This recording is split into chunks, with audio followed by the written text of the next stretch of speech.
Gracias. La película tiene una duración de 40 minutos.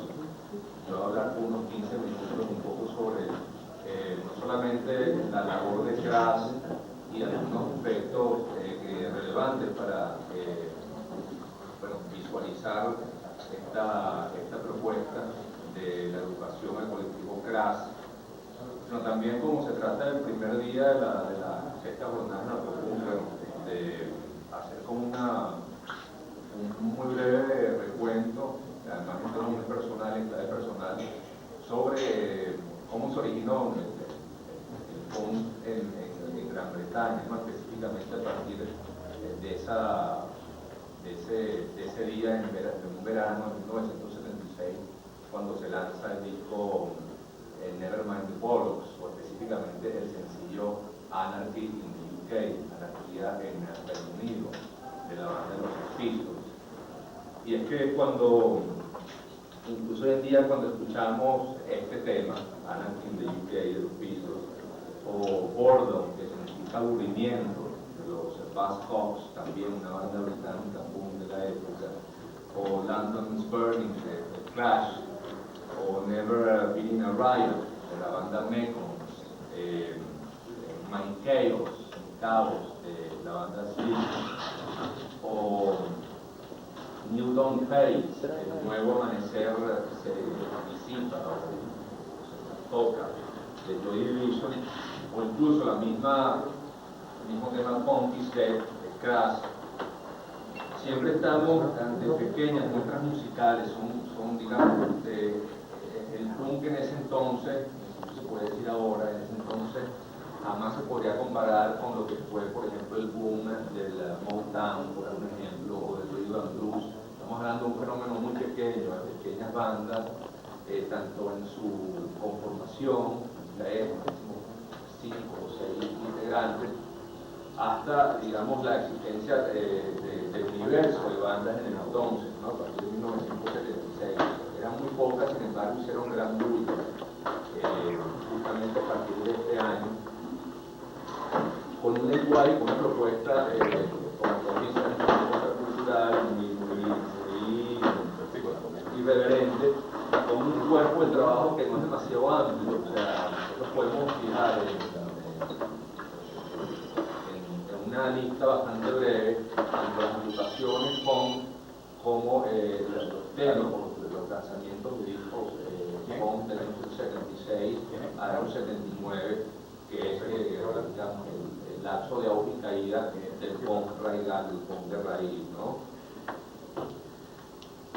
Y lo cierto es que lo sorprendente es que este pequeño grupo de bandas o de propuestas y de colectivos creó algo tan irreductible, bueno, que hoy estamos aquí en una latitud completamente diferente a la inglesa, a la londinense.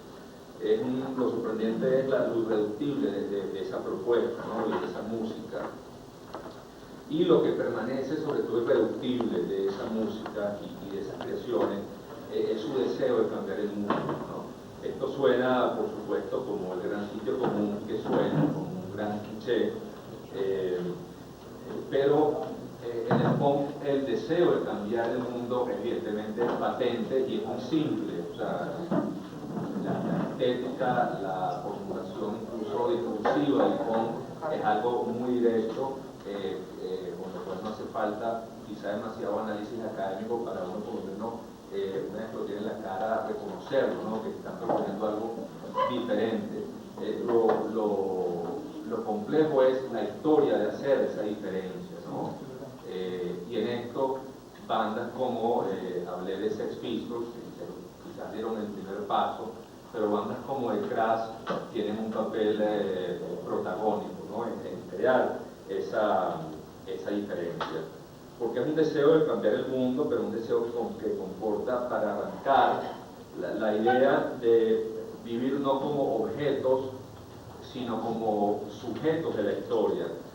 Una demanda que por supuesto supuso maldecir la historia misma, maldecir Dios, maldecir el Estado, por supuesto, el Estado con E mayúscula, revalorar y subvertir, reinventar implementar ideas sociales en la época y que por eso son dominantes, como por ejemplo la idea de trabajo, la idea de ocio, la idea de hogar, de familia, la idea de sexo, del juego, y también la audiencia. El Pong tiene una audiencia que tiene que trastocar, ¿no? Se confronta a un público que evidentemente no estaba preparado para esa propuesta, ¿no? Y la música pop ciertamente ayudó a experimentar y a formular todo eso, y no yo creo como un hecho, digamos, natural, sino más bien como un hecho de construcción muy ideológica. Y me voy a explicar mejor en eso, ¿no? El orden debía y tenía que ser alterado, subvertido desde cada uno, desde cada persona. Esta es una de las premisas esenciales del punk, es un poco la filosofía o ideología del acto tú mismo, ¿no? La música entonces se impuso como un no a ese orden social, a ese orden dominante, con una negación. Se habla del punk muchas veces como nihilismo, ¿no? Como la creencia en la nada. Sin embargo, es un contrasentido porque para un nihilista el mundo se acaba en el momento que aprieta el gatillo. Y el punk es, si no es nihilista, lo cierto es que sí es negacionista, o sea, niega un orden establecido, un orden preexistente, y por ser negacionista, por negar una realidad con la cual no está conforme, tiene un sentido político. O sea, tiene conciencia el punk de que hay otro, de que hay otra gente, de que existe la otredad, de que no es solo él. Entonces es un movimiento que nace con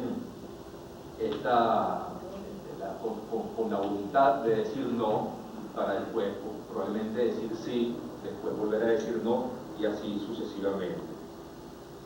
Y lo cierto es que detrás de estos toques como de los Pistols o Clash o Crash, que es lo que vamos a ver ahora, había solo la certeza de que nada es verdadero, excepto la convicción de que el mundo al que se nos pedía aceptáramos era falso o es falso. Por eso digo que es una actitud de desengaño y no de destrucción, no de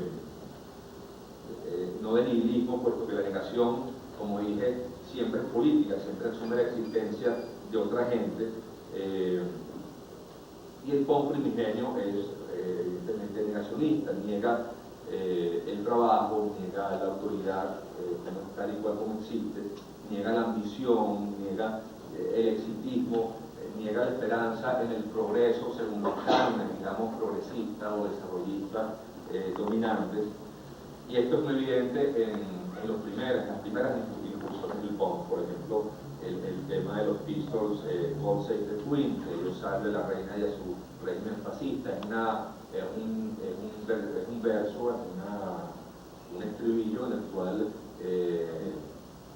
no solamente se mofan de la autoridad, sino que la parodian y pasan a decir que tu Dios ha muerto, ¿no? Con el tema titulado No Feelings. Lo mismo hace Crash, por ejemplo, algunos años después, cuando arranca su primer disco, que se llama The Feeding of the 500, o la alimentación, la nutrición de los 5000, en una locución de una de sus vocalistas, diciendo de un modo muy duro, muy convencido de que Jesucristo, es decir, murió él solo por sus propias fallas y que eso no es imputable a ellos, es decir, a los demás humanos. Entonces, un modo de retar no solamente la autoridad, sino también la autoridad eclesiástica y el mensaje,